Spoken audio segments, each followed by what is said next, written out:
जय हिंद बच्चों, स्वागत है आप सभी का पटेल सर मैथ्स के इस यूट्यूब प्लेटफॉर्म पे। आज हम सभी एक्सरसाइज 6.3 के क्वेश्चन नंबर 4 से पढ़ने वाले हैं। तो आइए शुरू करते हैं क्वेश्चन नंबर 4 को। आप देखिएगा, मजा आने वाला है। ठीक, क्वेश्चन नंबर 4 देखिए। क्वेश्चन नंबर 4 में आपको दिया गया है QR upon QS equals to QT upon PR।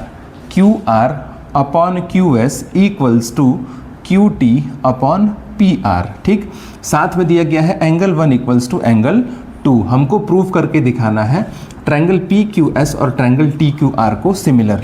PQS और साथ में हमको दिखाना है TQR को सिमिलर दिखाना है। ठीक है, तो आप देखिए, सबसे पहली चीज़ अगर मैं आपको एक बात बताऊं तो आपको ये बात पता होनी चाहिए कि किसी भी ट्रायंगल में अगर दो एंगल्स इक्वल हो, जैसे मान लीजिए कि ये एंगल 1 है और ये एंगल 2 है, और मैं आपसे बोल रहा हूँ कि 1 और 2 आपस में क्या है, इक्वल है, तो इनके अपोजिट जो साइड होते हैं, 1 का अपोजिट ये वाला साइड और इस 2 का अपोजिट ये वाला साइड, ये दोनों ही जो साइड्स होते हैं, ये दोनों ही साइड्स आपस में इक्वल होते हैं। ठीक है, तो मैं यहाँ पे अगर लिखना चाहूँ तो मैं क्या लिख सकता हूँ, मैं यहाँ पे अगर लिखना चाहूँ तो मैं लिख सकता हूँ, देखिए 2 के अपोजिट कौन सा साइड है, PQ है, और 1 के अपोजिट कौन सा साइड है, ये PR है। ठीक है, तो मैं अगर लिखना चाहूँ तो मैं लिख सकता हूँ PQ इक्वल्स टू PR। मैं लिखूँगा PQ is equals to PR। Reason यहाँ पे दूंगा एंगल 1 इक्वल्स टू एंगल 2। ठीक है, अब जो रेशियो दिया हुआ है इस रेशियो को अगर मैं यहाँ पे उतारूँ तो मैं लिखूँगा QR upon QS equals to QT upon PR। ठीक है, मैं इसमें थोड़ा सा चेंज करूँगा, यहाँ पे QR upon QS equals to QT upon, अब देखिए, अब आप ध्यान से देखिए, QR अपॉन QS कहाँ है, तो QR यहाँ और QS यहाँ। ठीक है, फिर QT अपॉन PR को देखिए, QT ये यहाँ पे है और PR कहाँ पे है, यहाँ पे है, और मैंने अभी लिखा है PR किसके इक्वल है, PQ या फिर QP के इक्वल है, तो मैं PR की जगह पे PQ लिख सकता हूँ, एकदम आराम से लिख सकता हूँ। ठीक, अब आप यहाँ पे लिखेंगे in triangle TQR and triangle PQS कौन सा है, ये रहा PQS। देखिए TQR ये बड़ा सा ट्रायंगल पूरा यहाँ से लेके यहाँ तक TQR ये रहा। ठीक, और PQS कौन सा ट्रायंगल है, ये ट्रायंगल है PQS,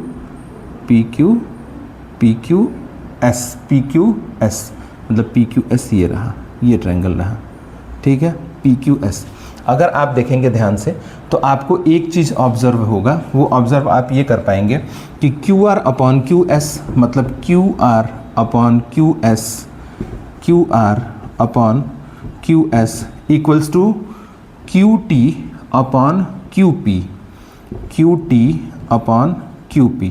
मतलब इन दोनों ही ट्रायंगल में दो साइड्स का जो रेशियो है वो क्या है, इक्विवेलेंट है। ठीक है, और इन दोनों ही साइड के इंक्लूडेड एंगल्स भी क्या है, इक्वल है। एंगल 1 इक्वल्स टू एंगल 1, यहाँ पे मैं क्या लिखूंगा, एंगल 1 इक्वल्स टू एंगल 1। तो मैं क्या लिख सकता हूँ, मैं ये लिख सकता हूँ कि ये दोनों ही ट्रायंगल आपस में क्या होंगे, सिमिलर होंगे। किस क्राइटेरिया से सिमिलर होंगे, तो साइड एंगल साइड क्राइटेरिया से। साइड एंगल साइड क्राइटेरिया मैं क्यों बोल रहा हूँ, क्योंकि दो साइड्स का रेशियो इक्वल है और साथ में उनका इंक्लूडेड एंगल इक्वल है। अब नाम मैं यहाँ पे तो आराम से लिख सकता हूँ क्योंकि ऑलरेडी नाम दिया हुआ है, तो मैं यहाँ पे लिखूँगा triangle PQS is similar to triangle TQR by side angle side. ठीक है, सिमिलैरिटी क्राइटेरिया। आप अगर चाहें तो इसको क्या कर सकते हो, आप इसको ऐसे भी लिख सकते हो, triangle TQR is similar to triangle PQS। ठीक है, तो आशा करता हूँ ये क्वेश्चन आपको समझ में आ गया होगा। ठीक है, अब हम बढ़ेंगे अपने अगले क्वेश्चन की तरफ। क्वेश्चन नंबर 5 कुछ इस प्रकार से है, मैं आपको क्वेश्चन पढ़ रहा हूँ, आप देखिएगा ध्यान से। क्वेश्चन कह रहा है कि S and T are point on side PR and QR of triangle PQR। एक ट्रायंगल बनाता हूँ मैं PQR, यहाँ पे अगर मैं एक ट्रायंगल बनाऊँ PQR, PQ और ये रहा R। आपसे कह रहा है कि S और T दो पॉइंट्स दिए हुए हैं। ठीक, PR और QR पे, PR पे जो पॉइंट्स दिया है वो दिया है S, और QR पे जो पॉइंट दिया है वो पॉइंट दिया है T। ठीक है, अब अगर मैं इसको मिला दे रहा हूँ तो ये कुछ इस प्रकार से बनेगा। अब आपसे दिया हुआ है क्वेश्चन में कि सच दैट एंगल P कहाँ है, ये रहा angle P is equals to angle RTS, इस एंगल के क्या है वो इक्वल है। ठीक है, हमको क्या प्रूफ करना है, triangle RPQ is similar to triangle क्या दिया है RTS is similar to triangle क्या है RTS। ठीक है अब देखिएगा ध्यान से, मैं इसको सॉल्व कैसे करूंगा। सबसे पहली चीज, अगर इस क्वेश्चन को आप ध्यानपूर्वक देखेंगे तो आपको पहली जो चीज दी हुई है वो दी हुई है angle T is equals to angle P, मतलब एंगल T को अगर मैं बोलूँ तो क्या बोलूँगा, angle RTS is equals to angle QPR। तो मैं यहाँ पे लिखूँगा गिवन में, मैं यहाँ पे अगर गिवन लिखना चाहूँ तो मैं गिवन में लिखूँगा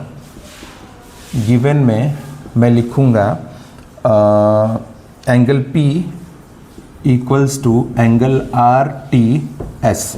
ठीक है, हमको प्रूव क्या करना है, हमको प्रूव करना है triangle RPQ is similar to triangle RTS। अब हम आते हैं प्रूफ की तरफ। प्रूफ हम इसको कैसे करेंगे, सबसे पहली चीज़ लिखेंगे हम in triangle RPQ and triangle RTS। इस ट्रायंगल में मैं अगर लिखना चाहूँ तो मैं क्या लिखूँगा, angle QPR equals to angle RTS। ये क्या है, ये तो गिवन है, ये तो ऑलरेडी गिवन है, ये एंगल और ये एंगल इक्वल है।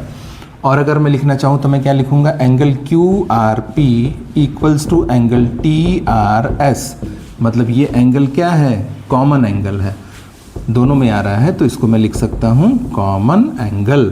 ठीक है, अब यहाँ पे ये दोनों ही ट्रायंगल एंगल क्राइटेरिया से क्या हो जाएंगे, सिमिलर हो जाएंगे।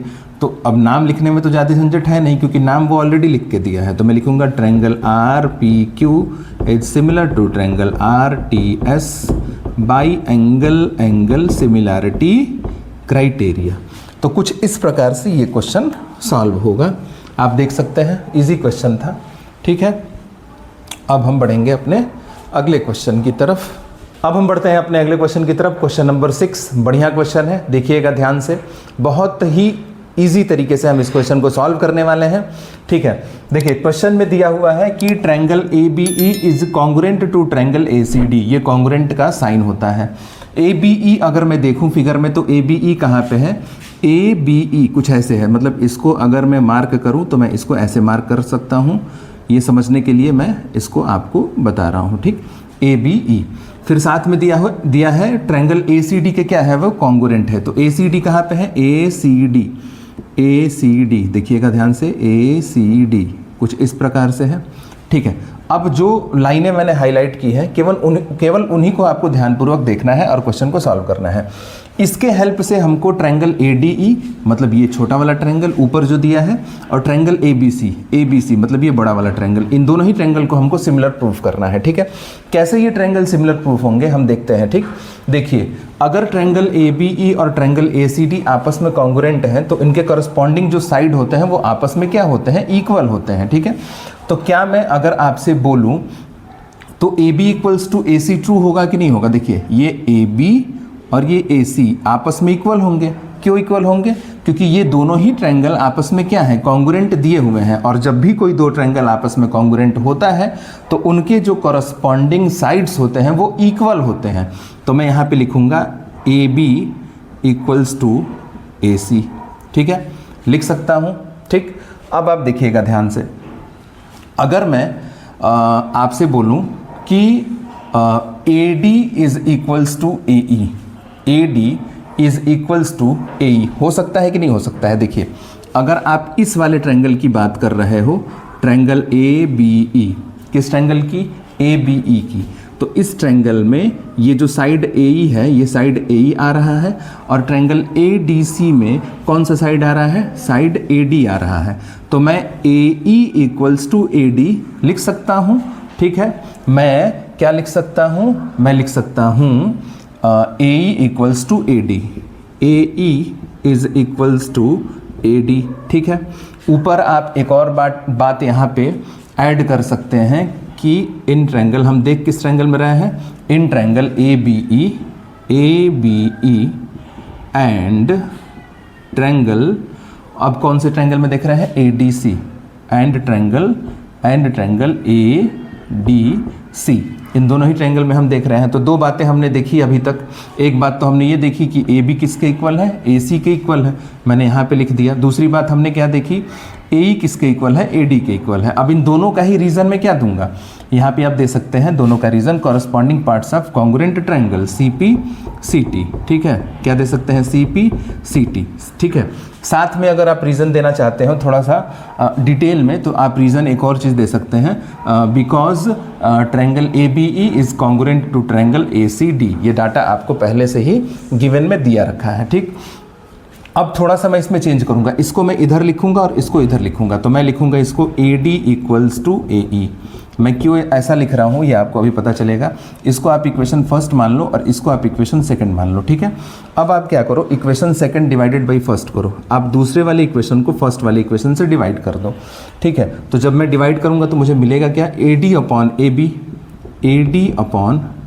AB और equals to AE upon AC, AE upon AC, ठीक है। अब फिगर देखो आप ध्यान से, क्या मिल रहा है आपको, AD upon AB equals to AE upon AC, ठीक है। ठीक, अब ये मिल गया। अब साथ में अगर आप देखो ध्यान से तो एंगल A आपको क्या मिल रहा है, कॉमन मिल रहा है। Angle A equals to angle A, ये क्या होगा, ये कॉमन होगा, ठीक है। तो क्या मैं triangle ADE is similar to triangle ABC लिख सकता हूँ कि नहीं लिख सकता हूँ, बिल्कुल आराम से लिख सकता हूँ। एक बार और आपको मैं ध्यान से बता दे रहा हूँ, आप देख सकते हैं ध्यान से कि मैंने यहाँ पे जब इक्वेशन सेकंड को फर्स्ट से जब मैंने डिवाइड किया तो मुझे मिला क्या, AD अपॉन AB मिला, AD अपॉन AB मिला, ठीक। मतलब दो साइड्स का क्या मिला, रेशियो मिला। साथ में इधर क्या मिला, AE अपॉन AC, इधर भी दो साइड का क्या मिला, रेशियो मिला। और साथ में यहाँ पे इंक्लूडेड एंगल ऑलरेडी इक्वल है, angle A equals to angle A, वो कॉमन है। तो किसी भी दो ट्रायंगल को सिमिलर दिखाने के लिए साइड एंगल साइड क्राइटेरिया क्या कहता है, वो यही तो कहता है कि दो साइड्स का रेशियो इक्वल होना चाहिए और उनके बीच का इंक्लूडेड एंगल इक्वल होना चाहिए। तो मैं यहाँ पे लिख दूंगा triangle ADE is similar to triangle ABC by side angle side similarity criteria, ठीक है। तो आशा करता हूँ ये क्वेश्चन आपको समझ में आ गया होगा, ठीक है। तो आज के लिए बस इतना ही। वीडियो पसंद आए तो लाइक करिए, दोस्तों तक शेयर करिए और पढ़ाई लिखाई करते रहिए। धन्यवाद।